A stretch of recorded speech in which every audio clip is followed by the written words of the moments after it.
Hey dears, welcome back to this video and good morning. আশা কৰো সকলোৱে ভালেই আছা। আজি বহুত দিনৰ মূৰত আকৌ তোমালোকৰ সন্মুখত বিশেষকৈ ক্লাছ 10ৰ ষ্টুডেণ্টৰ বাবে এটা ভাল খবৰ। যে তোমালোকৰ কাৰণে মই লৈ আহিছো জেনেৰেল চায়েন্সৰ সাজেষ্টেড কুৱেশ্যন ফৰ SSLC 2025। মানে ইয়াৰ পৰা 2025ত অহাৰ সম্ভাৱনা 100%। ধৰো ইয়াৰ পৰা মানে কুৱেশ্যন আহিবই, বুজি পাইছা? যিকেইটা ইয়াতো MCQ লং কুৱেশ্যন শৰ্ট কুৱেশ্যন দিয়া থাকিব তাৰ পৰাই আহিব, বুজি পাইছা? তেনেহ'লে আমি বেছি দেৰি নকৰি ভিডিঅ'টো আৰম্ভ কৰিবলৈ চেষ্টা কৰো। আৰু এটা কথা কওঁ, যদি তোমালোকৰ লেটাৰ বা 90ৰ ওপৰত পোৱাৰ আশা আছে তেনেহ'লে এইটো ভিডিঅ'ৰ আহাতে বহি নাথাকিবা, চাগে বা নিজৰ যিবিলাক গাইড চাইড আছে সকলোতে চাবা, বুজি পাইছা? এইটো ভিডিঅ' কোনোবাই যদি ধৰা 60 70 পোৱাৰ আশা আছে, এইটো লেটাৰ পোৱাৰ সম্ভাৱনা আছে, কিন্তু তাতকৈ ওপৰত পোৱাৰ এইটোত মই তোমালোকৰ টাৰ্গেট নকৰো, বুজি পাইছা? যিয়ে হওক তোমালোকে এইটো ভালদৰে চোৱা, কেৱল ভিডিঅ'টো চালেতো নহব ন, তোমালোকৰ ছাৰে বাইদেউ দিয়া তাৰ পৰাতো কিছুমান আছে কমন আছে পঢ়িবা, ঠিক আছে?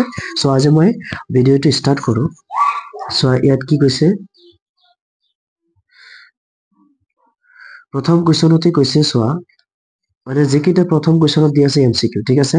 ইয়াত এনচাৰ কৰা নাই। যদি তোমালোকে এনচাৰ লাগে মোক ক'ব বা কমেণ্ট বক্সত 100ৰ ওপৰত কমেণ্ট আহিলে যে MCQ এনচাৰ লাগে বা লং শৰ্ট সকলো কুৱেশ্যনৰ এনচাৰ লাগে, মই তেনেহ'লে দিবলৈ বাধ্য কৰিম, বাধ্য হ'ম, কাৰণ বহুতো কুৱেশ্যন এটা চেপ্টাৰে মই নিদিওঁ, A to Z গোটেইকেইটা চেপ্টাৰৰ পৰা দি দিম। ইয়াত চেপ্টাৰ ৱাইজ দি আছে, চেপ্টাৰ 1 ৰাসায়নিক বিক্ৰিয়া আৰু সমীকৰণ, এইটোৰ পৰা কিছুমান কুৱেশ্যন, ছেকেণ্ড চেপ্টাৰৰ পৰা কিছুমান কুৱেশ্যন, তাৰ পিছৰ পৰা মানে এনেকুৱা কিছুমান মানে একদম 100ৰ ওপৰত কুৱেশ্যন নাই। 100ৰ ওপৰত থাকিলেও মই তাৰ পৰা বাছি হৰি দিম, বুজি পাইছা? চোৱা, প্ৰথম কুৱেশ্যনত কৈছে যে পানীৰ বিদ্যুৎ বিশ্লেষণ তলৰ কোনটো বিক্ৰিয়াৰ উদাহৰণ? ইয়াত চাৰিটাকৈ অপশ্যন দি আছে, তোমালোকে চাই যোৱা, আৰু যিটো শুদ্ধ হয় তোমালোকে ৰাইট চিন দি দিবা বা কবা। এনেকৈ ABCD একৰ 3 একৰ 4 এনেকৈ যদি তোমালোকে ক'ব পাৰা মই পিন কৰি দি দিম, বেলেগৰ সহজ হ'ব। বুজি পাইছা? তাৰপিছত কুৱেশ্যন কৈছে জিংক অক্সাইড প্লাছ কাৰ্বন, কাৰ্বনৰ পিছত আছে জিংক প্লাছ কাৰ্বন মনোঅক্সাইড, ঠিক আছে? এই বিক্ৰিয়াত জাৰিত আৰু বিজাৰিত পদাৰ্থ দুটা ক্ৰমে ইয়াত দিয়া আছে, তোমালোকে ইয়াত দিয়া আছে, তোমালোকে এনচাৰ খিনি কৰি ল'বা। মই যদি এনচাৰ এতিয়া কৰি দিওঁ ন, এটা ভিডিঅ' 3 ঘণ্টাৰ ওপৰত লাগিব, কাৰণ অল চেপ্টাৰ হয়, মানে গোটেই কিতাপৰ কুৱেশ্যন ইয়াত আছে, ঠিক আছে? তাৰপিছত চোৱা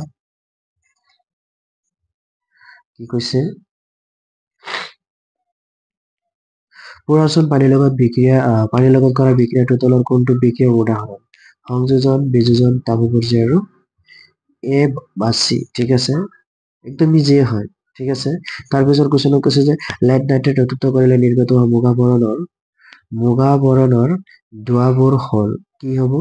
ইয়াত চাৰিটা আছে, নাইট্ৰজেন অক্সাইড, নাইট্ৰজেন ডাই অক্সাইড, লেড অক্সাইড, অক্সিজেন, এটি কি পিবি, যি হওক তোমালোকে চাবা। যে ফেৰাছ ছালফেট উত্তপ্ত কৰিলে উৎপন্ন হোৱা বিক্ৰিয়াজাত পদাৰ্থ। তাৰপিছত কুৱেশ্যনত কৈছে যে টু চিলভাৰ ব্ৰমাইড, ঠিক আছে? চিলভাৰ ব্ৰমাইড, এইটো চাবা। চোৱা MCQ খিনি তোমালোকে চাই থোৱাচোন, মই 1 মাৰ্ক আৰু 2 মাৰ্কৰ কুৱেশ্যন কেইটা আলোচনা কৰিম, তাৰ পৰা ইম্পৰ্টেণ্ট কেইটা অলপ দি দিম। Very short answer type questions, ঠিক আছে? এইকেইটা 1 মাৰ্কৰ হয়, 1 মাৰ্কছ দি আছে। এটা দ্বিঅপহৰণ বিক্ৰিয়াৰ উদাহৰণ দিয়ে, দ্বিঅপহৰণ মানে ভাগ কৰি দিয়ে, এক্সট্ৰা কৰি থাকে, এনেকুৱা বিক্ৰিয়া, বুজি পাইছা? যে এক্সট্ৰা, এইটো দ্বিঅপহৰণ নহয়, বুজি পাইছা? যি হওক তাৰপিছত কুৱেশ্যনত আহি যোৱা। ইয়াত কি কৈছে যে বায়ুত দহন কৰাৰ আগতে মেগনেছিয়ামৰ ফিটা এডাল কিয় ভালদৰে পৰিষ্কাৰ কৰি ল'ব লাগে? কিয় ভালদৰে পৰিষ্কাৰ কৰিব লাগে? একদম মানে এক্সপ্লেইন দুটা এটা লাইন লিখিলে একবাৰ পাই যাবে। এটা অধক্ষেপণ বিক্রিয়ার উদাহরণ দিয়ে, অধক্ষেপ যদি অধক্ষেপ পরে, ঠিক আছে? এটি অধক্ষেপণ বিক্রিয়া। এটা তাপীয় বিযোজন বিক্রিয়ার উদাহরণ দিয়ে। তোমালোকৰ 1 মাৰ্কৰ কিতাপ মই চাবলৈ কম নে নকম এইটো নাই, কিন্তু 1 মাৰ্কৰ এটা চাই থব, MCQ দিব পাৰে। তলৰ উক্তিসমূহৰ পৰা ৰাসায়নিক সমীকৰণ লিখা আৰু সিহঁতক সন্তুলন কৰা, একদম ইজি হয়। বেৰিয়াম ক্লৰাইড, এনেকে আগতে সংকেত লিখিবা, লিখাৰ পিছত মানে 2 চাইডত সমান কৰিবা, একদম ইজি। যদি তোমালোকৰ লাগে মোক ক'বা, মই তোমালোকক দিবলৈ বাধ্য হ'ম, বুজি পাইছা? সালফুরিক এসিডৰ লগত বিক্ৰিয়া কৰি বেৰিয়াম সালফেট আৰু হাইড্ৰক্লৰিক এচিড উৎপন্ন হয়। 1 নম্বৰ চেপ্টাৰৰ পৰা এইকেইটা কুৱেশ্যন আহিছে, তোমালোকৰ লাগিলে মোক ক'বা, ঠিক আছে?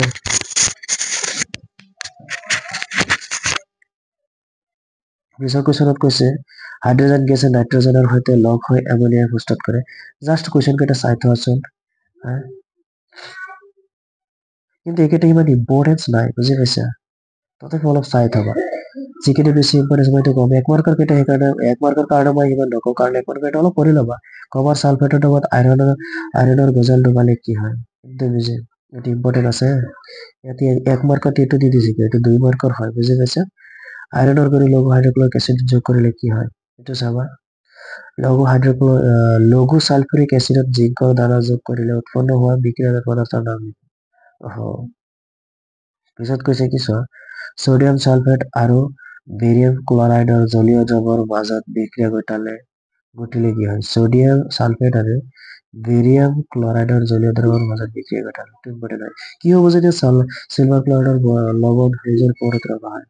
Most important, most important. কলা বগা ফটোগ্ৰাফী ব্যৱহাৰ হোৱা বিক্ৰিয়াটো উল্লেখ কৰা। Most important 1 mark. ঠিক আছে, এইটো ইম্পৰ্টেণ্ট আছে। 1 মাৰ্কৰ কাৰণে তথাপি কৈ দিছো। ইয়াত কি কৈছে? 2 মাৰ্কৰ। 2 মাৰ্কৰ কেইটাতো বেছি চাব লাগিব। ঠিক আছে, বলা। অক্সিজেন লাভ কৰা আৰু হেৰুৱাৰ ভিত্তিত তলৰ পদবোৰ ব্যাখ্যা কৰা। জাৰণ বিজাৰণ চাবাচোন। উপযুক্ত উদাহৰণৰ সংযোজন বিক্ৰিয়া কি বুজাই লিখা। নালাগে এইটো। 2 নম্বৰত একদম নালাগে। বিযোজন বিক্রিয়া কি উদাহরণ হওয়া বুঝে লিখা। বিযোজন বিক্রিয়া কি উদাহরণ, এটা নালাগে। বিক্রিয়ার সমীকরণ দেখুৱাই সহনক্ৰিয় এক তাৎপৰ্য বিক্ৰিয়া বুজাই লিখা। ডাইৰেক্ট এইটো লিখিব পাৰা, সহনক্ৰিয় তাৎপৰ্য বিক্রিয়া মোস্ট ইম্পর্টেন্ট।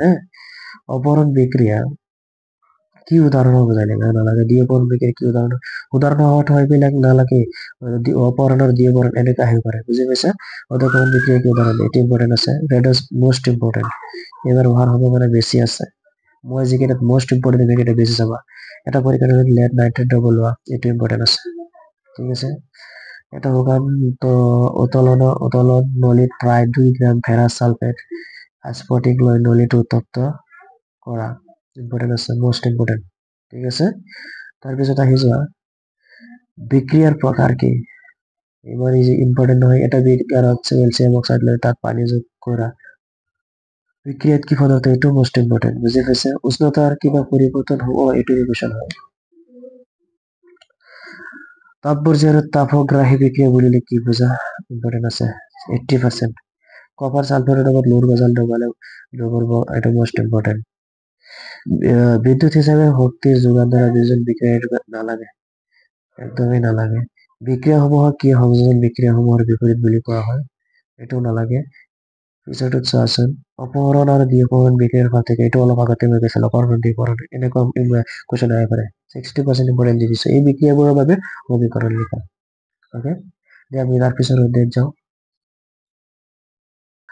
হেই চোৱা, 2 নম্বৰ চেপ্টাৰত কি কৈছে যে এচিড ক্ষাৰকৰ লৱণ। ঠিক আছে, ইয়াৰ পৰা MCQ খিনি আগতে চাই লোৱা। তলৰ কোনটো pH মানুহৰ পৰিসৰত মানৱ শৰীৰে ভালদৰে কাৰ্য কৰে। ঠিক আছে, ইয়াৰ পৰা একদম শুদ্ধ হয়, লিখি ল'বা। চুৰাত পাতৰ সঙ্গে বিন্দিলে তলৰ কোনটো এচিড নিহিত হয়। একদম ইজি হয়। চোৱা, চুৰাত পাতৰ এইবিলাক একদম ইজি হয়। যদি তোমালোকক লাগে মোক ক'ব, মই দি দিম, কাৰণ এইবিলাক এতিয়া যদি কোন অলপ লেট হৈ যাব। ঠিক আছে, চুৰাত পাতত ক'ব পাৰিবা এটা একচুৱেলি মিঠাই নে এচিড হ'ব, বুজি পাইছা? চুৰাত পাত মনত ৰাখিবা, চুৰাত পাত ন এটা মিঠাই এচিড দিয়ে। তাৰ মানে মিঠাই এচিড দিলে মানে গোটেই শৰীৰ জ্বলে, খজুৱাব, বুজি পাইছে? এতিয়া মানে মিঠা, মানে চুৰাত পাতত ধৰিলে কি লাগে, মিঠা লাগে। তাৰ মানে এনেই ধেমালি কৰিছো, মিঠা লাগে নেকি, উল্টাটো কৈছো মই, বুজি পাইছা? মিঠাই নে এচিড, এইটো। ঠিক আছে, তাৰ পিছৰ কুৱেশ্যনত কৈছে চোৱা, তলৰ কোনবিধ যৌগক পানীৰ স্থায়ী কঠিনতা দূৰ কৰিবলৈ ব্যৱহাৰ কৰা হয়। কাপোৰ ধোৱা চ'ডা, বেকিং চ'ডা, একদম ইজি হয়। তোমালোকে আনচাৰ খিনি কবা, কৰি ল'বা, কবা নহয়। ঠিক আছে, তাৰপিছৰ কুৱেশ্যনত কৈছে চোৱা, এচিড বৰষুণৰ pH মানৰ পৰিসৰ, বেকিং চ'ডাৰ ৰাসায়নিক নাম। ঠিক আছে, বেকিং চ'ডা ৰাসায়নিক নাম। ঠিক আছে, কাপোৰ ধোৱা চ'ডা ৰাসায়নিক নাম। এচিড আৰু ধাতুৰ মাজৰ বিক্ৰিয়াত উৎপন্ন হোৱা গেছবিধ। ঠিক আছে, এই দ্ৰৱ নীলা লিটমাছ ৰঙা কৰে, ইয়াৰ সম্ভাৱ্য pH মান। এটা দ্ৰৱ নীলা লিটমাছ ৰঙা কৰে, ইয়াৰ সম্ভাৱ্য pH মান কিমান হ'ব? 9 নম্বৰত কৈছে, এটা হৈছে ধাতুৰ হাইড্ৰজেন কাৰ্বন এটাৰ লগত বিক্ৰিয়া কৰিলে উদ্ভৱ হোৱা গেছবিধ। বিৰছত হাইড্ৰজেন ক্লৰাইডৰ জলীয় দ্ৰৱ এটা এচিডৰ দ্ৰৱ দেখুৱায়, কিন্তু গ্লুকোজৰ দ্ৰৱ নেদেখুৱায়, যদিও দুয়োটাতে হাইড্ৰজেন থাকে। এনে হোৱাৰ কাৰণ কি? দেখিছা? কেনেকুৱা কুৱেশ্যন দিছে 1 মাৰ্কৰ লং সূচকবোৰ কি এটা আহিব পাৰে ইম্পৰ্টেণ্ট আছে প্ৰাকৃতিক সূচক আছে কৃত্ৰিম সূচক আছে দুবিধ প্ৰাকৃতিক সূচকৰ উদাহৰণ দিয়া বুজি পাইছা দুবিধ সাংশ্লিক সূচকৰ উদাহৰণ দিয়া এইকেইটা চাই থবা এটা দুটা চালেই গোটেইকেইটা বনাই দিব পাৰা সাৰ্বজনীন সূচক সকলোতে কাম কৰা সূচক ঠিক আছে তাৰপিছত কুৱেশ্যনত চোৱা কি কৈছে সাধাৰণ সূচকৰ তুলনাত সাৰ্বজনীন সূচকৰ সুবিধা কি কি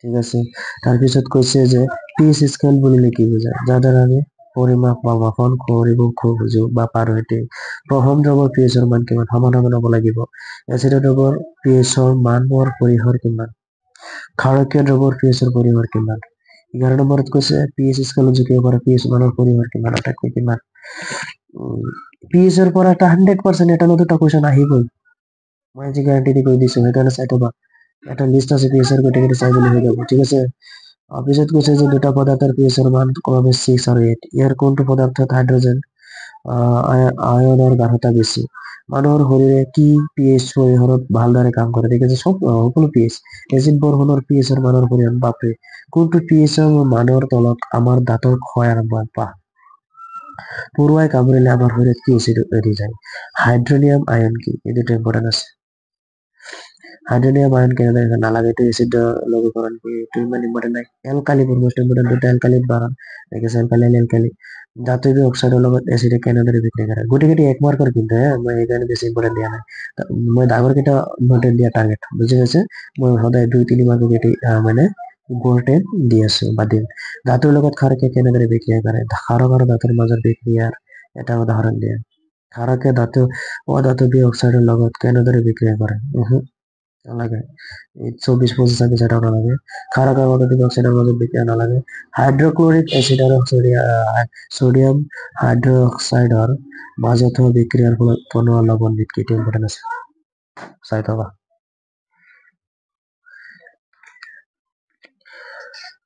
লং কুৱেশ্যন ক'ত গ'লে আহি গৈছে লং কুৱেশ্যন আমাৰ ইয়াত লং কুৱেশ্যন কি 2 মাৰ্কৰ ন 1 মাৰ্কৰ কেইটা 2 মাৰ্কত সোমাই গৈছে বুজি পাইছে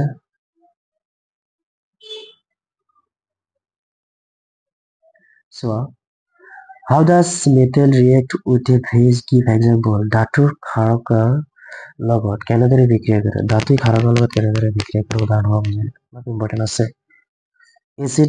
এচিড এক ধাতুৰ কাৰ্বনেট বা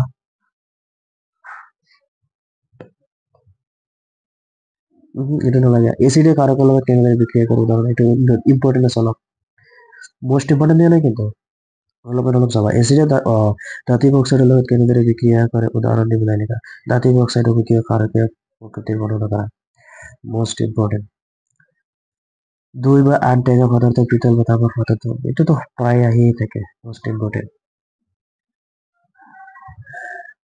গাঢ় এচিডত পানী যোগ কৰাৰ সলনি পানীত গাঢ় এচিড এটা লাহে লাহে যোগ কৰা উচিত যোগ কৰা হয় কি উচিত ইম্পৰ্টেণ্ট মানে মোষ্ট তাৰপিছত আহি যোৱা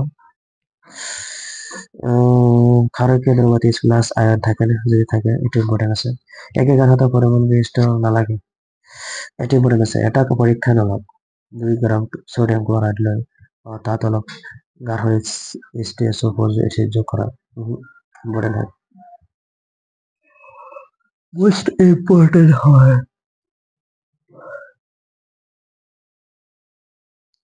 তাৰপিছত কি কৈছে চোৱা এচিডে ধাতুৰ সৈতে বিক্ৰিয়া কৰিলে সাধাৰণতে কোনবিধ গেছ নিৰ্গত হয় এটা উদাহৰণৰ সহায়ত ব্যাখ্যা কৰা এই গেছবিধৰ উপস্থিতি তুমি কেনেদৰে পৰীক্ষা কৰিবা অলপ ইম্পৰ্টেণ্ট আছে কাৰ্যপ্ৰণালীৰ পৰা কাৰ্যৰ পৰা আহি গৈছে ন ইম্পৰ্টেণ্ট থাকিবই আৰু কেমিষ্ট্ৰিত মানে এতিয়াও বেছি দিয়ে কাৰ্যপ্ৰণালী বা কাৰ্যৰ পৰা দি দিয়ে কিনাটো কাৰ্যকলাপৰ পৰা দি দিয়ে প্ৰশমন বিক্ৰিয়া কি দুটা উদাহৰণ দিয়া এটা উদাহৰণ চালেই হ'ল প্ৰশমন বিক্ৰিয়া কি 2 মাৰ্ক আহি গ'ল 2 মাৰ্ক ন এনেকৈ কুৱেশ্যন আহিব বুজি পাইছে তাৰপিছত কৈছে পিএইচ স্কেল কি তোমাক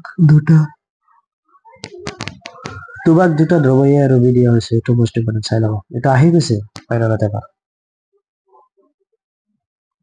চোৱা তাৰ পিছৰ চেপ্টাৰত কি কৈছে যে ধাতুত কৈছে যে দুটি থকা ধাতু অধাতু দুটি যাৰ যিখিনি আছে এনেকুৱা এটা ধাতু ঠিক আছে তাৰপিছত কিছু কপাৰ এলিমেণ্ট ছডিয়াম ফেৰিক এই ধাতুকেইটা অক্সিজেনৰ লগত হোৱা বিক্ৰিয়া বেগৰ নিম্ন ক্ৰমত সজালে কি হয় চাই ল'বা ঠিক আছে নোৱাৰিলেতো মই আছে ন তলৰ কোনটো ধাতুৱে কেৱল গৰম পানীৰ লগতহে বিক্ৰিয়া কৰে তলৰ কোনটো ধাতু এটা আকৰিক চিনাবাৰ তলৰ কোনটো ধাতুৰ এটা আকৰিক চিনাবাৰ তলৰ কোনটো আকৌ কৈছে তলৰ কোনটো ধাতুৱে অক্সিজেনৰ সৈতে তীব্ৰভাৱে বিক্ৰিয়া কৰে বাহ চোৱা তাৰপিছত কি কৈছে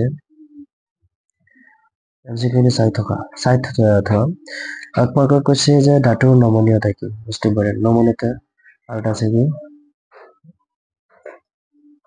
সহনীয়তা ঠিক আছে তাৰপিছত কৈছে যে ধাতুসমূহে অক্সিজেনৰ লগত বিক্ৰিয়া কৰি কেনেধৰণৰ অক্সাইড উৎপন্ন কৰে বা একচুৱেলি ইমান ইম্পৰ্টেণ্ট ধাতুসমূহে কি কৰিছে জানা 1 মাৰ্কৰ ঠিক আছে বাই চান্স দি দিয়ে এক আৰু এক দুটা মিলাই পেলাই দি দিব পাৰে বুজি পাইছা আৰু কিমান কুৱেশ্যনে দিলে তোমালোকে কিয় নাচাবা চাই থবা অধাতু অক্সিজেনৰ লগত বিক্ৰিয়া কৰি কেনেধৰণৰ অক্সাইড উৎপন্ন কৰে ধাতৱীয় দুটি বুলিলে কি বুজাও আটাইতকৈ বেছি গাঠনশীল ধাতু দুটা কি কি আটাইতকৈ নমনীয় ধাতুবিধ কিবা তাপৰ আটাইতকৈ ভাল পৰিৱেশ এটা সাধাৰণ অৱস্থাত তৰল ধাতুবিধ কি আমাৰ হাতৰ তলত ৰাখিলে গলি যোৱা দুটা ধাতুৰ নাম লিখা বিদ্যুৎ পৰিবহন কৰা এবিধ অধাতুৰ নাম লিখা পিছত কৈছে বিদ্যুৎ পৰিবহন কৰা কাৰ্বনৰ বহুৰূপবিধৰ নাম লিখা সব বিদ্যুৎ কার্বনের বহুরূপ ইম্পর্টেন্ট হয় এটা হচ্ছে হীরা আর এটা হচ্ছে গ্রাফাইট এই যে পেন্সিল আছে না কাঠ পেন্সিল কয় যেন তাৰ সন্মুখত যেন লিখা দিয়ে কলা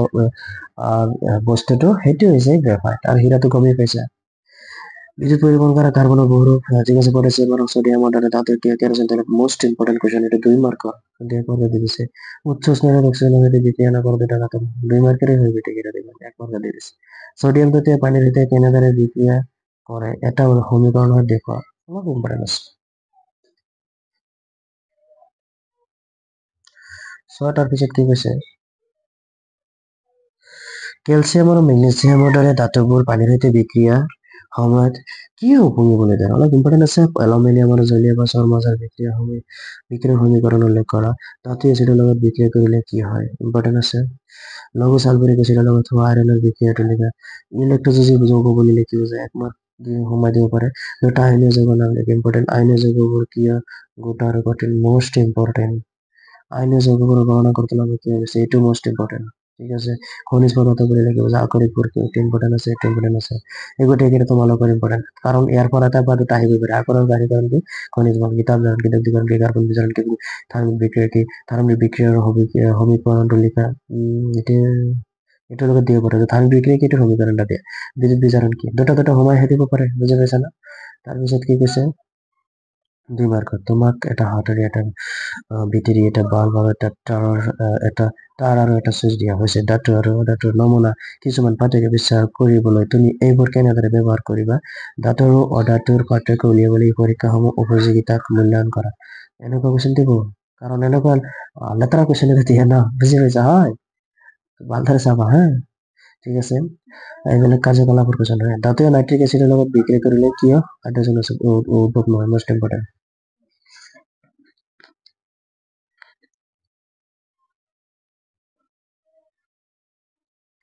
তাৰপিছত কি কৈছে যে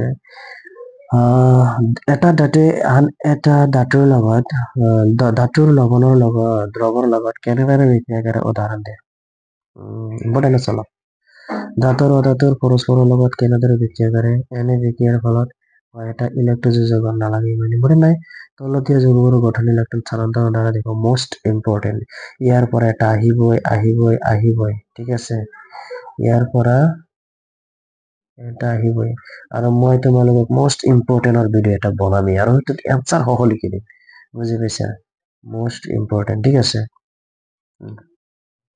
তাৰপিছত কৈছে কি পৰিবহন নকৰে কিন্তু বিগলিত অৱস্থাত কি কৰে আইনীয় যৌগসমূহে গোটা অৱস্থাত বিদ্যুৎ পৰিবহন নকৰে কিন্তু বিগলিত অৱস্থাত কৰে কিয় ওকে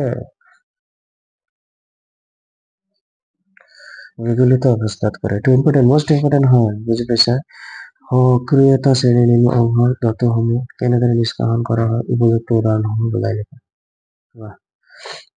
উপযুক্ত উদাহৰণ সক্ৰিয়তা শ্ৰেণী ওপৰৰ ফালে থকা ধাতুসমূহ কেনেদৰে এটা করা হয় বুঝাই লেখা আর কারণ ধরা হয় উপযুক্ত উদাহরণ হওয়া সক্রিয়তার শ্রেণী নালাগিতে প্লেটিনাম গোল্ড আর সিলভার অলংকার লৈ ব্যবহার করা হয় কারণ ধরা মোস্ট ইম্পর্টেন্ট দুটার পরে এটা আহিব তাৰপিছত কৈছে নিষ্কাশন প্ৰক্ৰিয়াত কাৰ্বনেট আৰু সালফাইড আকৰবোৰ সাধাৰণতে অক্সাইডলৈ ৰূপান্তৰিত কৰা হয় নালাগে সক্ৰিয় শ্ৰেণীৰ ওপৰ ভাল নালাগে ৰাসায়নিক বৈশিষ্ট্যৰ ভিত্তিত বিদ্যুৎ ধাতুৰ পৰা থাকিব নালাগে গৰম পানীৰ টেংক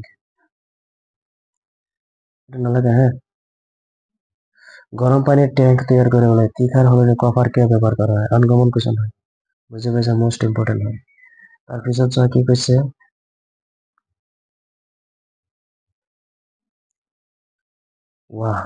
তিনি চাৰি নম্বৰ কুৱেশ্যন এটা আছে কাৰণে দিছে সক্ৰিয়তা শ্ৰেণীৰ মাধ্যম অংশৰ ধাতুসমূহক সিহঁতৰ আকাৰৰ পৰা কেনেদৰে নিষ্কাশন কৰা হয় বুজাই লিখা চ' ইয়াত 3-4 মাৰ্ক দিয়াৰ কাৰণ আছে আগৰ কেইটা চেপ্টাৰত বুজি পাইছা তাৰমানে 3 মাৰ্কৰ 4 মাৰ্কৰ কুৱেশ্যনে নাই কাৰণ এটাত আছে ব্লু প্ৰিণ্টত চাব তোমালোকে দাপোনত দিয়া আছে চোৱা সক্ৰিয়তা শ্ৰেণীৰ মাধ্যম অংশৰ ধাতুসমূহক সিহঁতৰ আকাৰৰ পৰা কেনেদৰে নিষ্কাশন কৰা হয় বুজাই লিখা নালাগে দগ্ধীকৰণ আৰু তাপ জ্বলন কি উদাহৰণ বুজাই লিখা মোষ্ট ইম্পৰ্টেণ্ট 2 নম্বৰটো 3 নম্বৰ কৈছে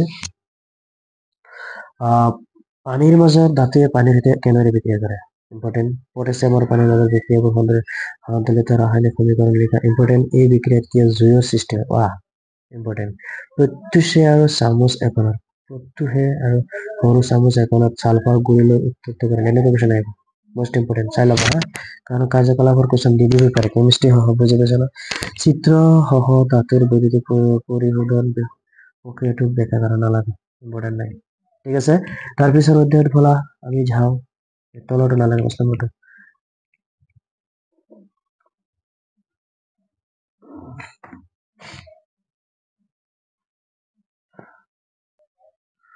চোৱাটাৰ পিছত অধ্যায়ত কি দিছে কাৰ্বন আৰু ইয়াৰ যৌগসমূহ এডাল হাইড্ৰ'কাৰ্বন শৃংখলত হাইড্ৰজেনৰ ঠাইত প্ৰতিস্থাপিত হোৱা অনা কাৰ্বন মৌলটোক বোলা হয় চ' এমচিকিউখিনি চাই লোৱা ঠিক আছে তাৰপিছত চোৱা কি কৈছে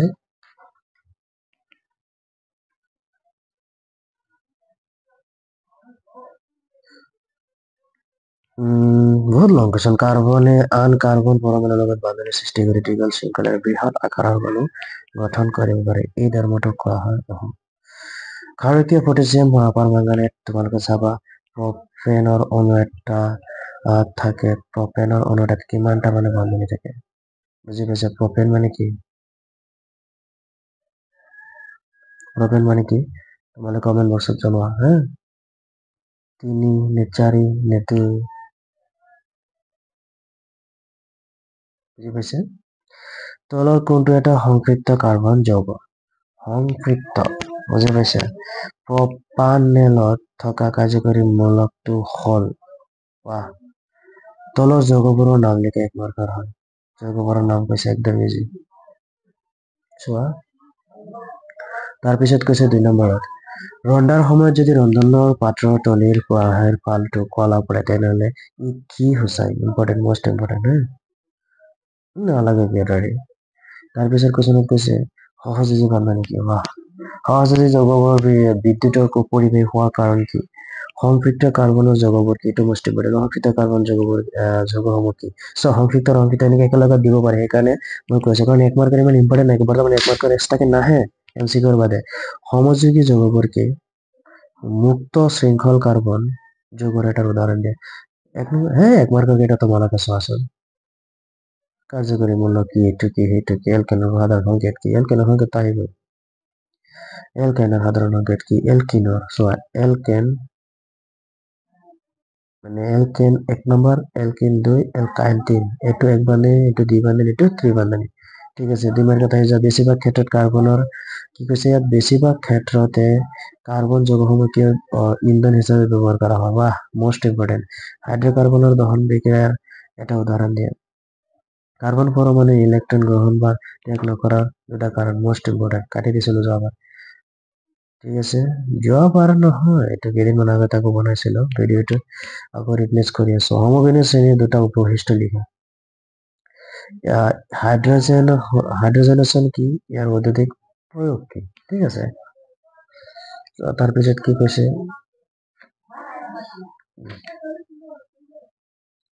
সমকোণীয় শ্ৰেণী কি উদাহৰণ দিয়া এইকেইটা তোমালোকে চাই থোৱাচোন কাৰণ গোটেইকেইটাতো ন ইম্পৰ্টেণ্টই আছে এই ৰঙা দাঁড়ি দিয়া কেইটা মোষ্ট ইম্পৰ্টেণ্ট সঁচাই মূলৰ পৰ্যাবৃত্ত শ্ৰেণী বিভাজন ঠিক আছে চোৱা এনচিভিলিছ ওকে ওকে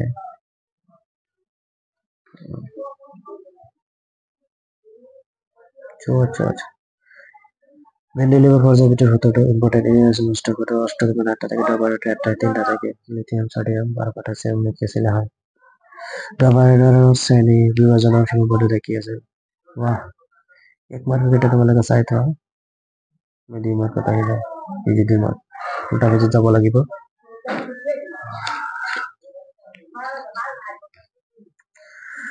কি কৈছে মেন্ডেলিভেটিভ তালিকাখনত প্ৰস্তুত কৰোঁতে মৌলবোৰৰ ৰাসায়নিক ধৰ্মবোৰ পৰীক্ষা কৰিবলৈ কোনবোৰ যৌগৰ ওপৰত গুৰুত্ব দিছিল ইয়াৰ কাৰণ ব্যাখ্যা কৰা মোষ্ট ইম্পৰ্টেণ্ট নালাগে 50% আছে কিন্তু যেটো মোষ্ট ইম্পৰ্টেণ্ট দাঁড়ি দিয়া কেইটা দাঁড়ি দিয়া কেইটা মোষ্ট ইম্পৰ্টেণ্ট হয় বুজি পাইছা তোমালোকে চাবাই ঠিক আছে যদি তোমালোকৰ লাগে তেনেহলে কমেন্ট কৰিব স্যাৰ তোমাৰ বায়োলজিৰ পাৰ্ট লাগিব আজি কেমিষ্ট্ৰি নাই নহলে বহুত লং হৈ যাব ভিডিও বুজি পাইছা তোমালোকৰ অসুবিধা হ'ব পাৰে thank you goodbye coming soon সোনকালে আৰু এটা ভিডিও লাইভ ওকে থ্যাংক